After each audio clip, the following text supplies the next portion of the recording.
আজকে আপনার কথা শেয়ার করবো কিভাবে খুব সহজে সুস্বাদু পাস্তা রান্ধিবেন। কারণ আকি সিসেন্স মানে হলো সহজ সুস্বাদু রান্দা। এই যে আমি প্রথমে পানিটা বলক তুলে নিয়েছি, তারপরে 1 কাপ পাস্তা দিলাম, হাতে দিলাম একটু তেল আর একটু লবণ। তেল দেওয়ার কারণ হয়েছে পাস্তাটা একটা হাতে আরেকটা নাকে ধরবো না, জর্জরা থাকবো। তারপরে এটার আমি ঢাকনা দিয়ে ডাইকে 5 মিনিটের মতো রান্ধিমু, তাইলে আমার পাস্তা রেডি, মানে সিদ্ধ রেডি। তারপরে যে প্যানের মধ্যে আমি পেঁয়াজ আর ডিম ভাইজা নিলাম, কাঁচামরিচ দেই নাই, আমার ছোটো বাচ্চা খাবো দেখে আপনারা একটু কাঁচামরিচ দিবেন, তাইলে আর একটু খাইতে মানে কাঁচামরিচের যে একটা বাসনা ওটা পাওয়া যাবো। তারপরে আমি একটা ম্যাগি মশলা দিলাম, দিয়ে এটা রেহান ফাইন করে মিশামু, মানে মশলা ডিম আর পাস্তাটারে ফাইন করে মিশিয়ে নেবো।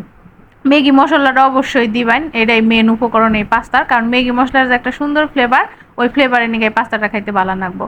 তারপরে দিলাম একটু সয়া সস, মানে সয়া সসের যে ডাকনাটা আসাল মুকাটা, ওই মুকাটার 1 মুকা সয়া সস দিছি।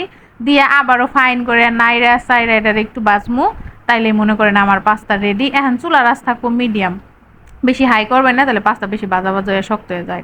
এই যে একদম মানে গরম গরম পাস্তা রেডি। সাথে একটু টমেটো সস মিশায়, মানে মিশায় যখন খাবেন, আর আমার কথা মনে করবেন যে এত সহজ, এত অল্প উপকরণ, মানে অল্প উপকরণ দিয়ে কেমনে এত মজাদার পাস্তা রান্না করা সম্ভব। মানে একদম সিম্পল কিন্তু খাইতে মানে অসম্ভব মজা। তো সবাই এরা বাসায় ট্রাই করবেন, দেখবেন অনেক মজা।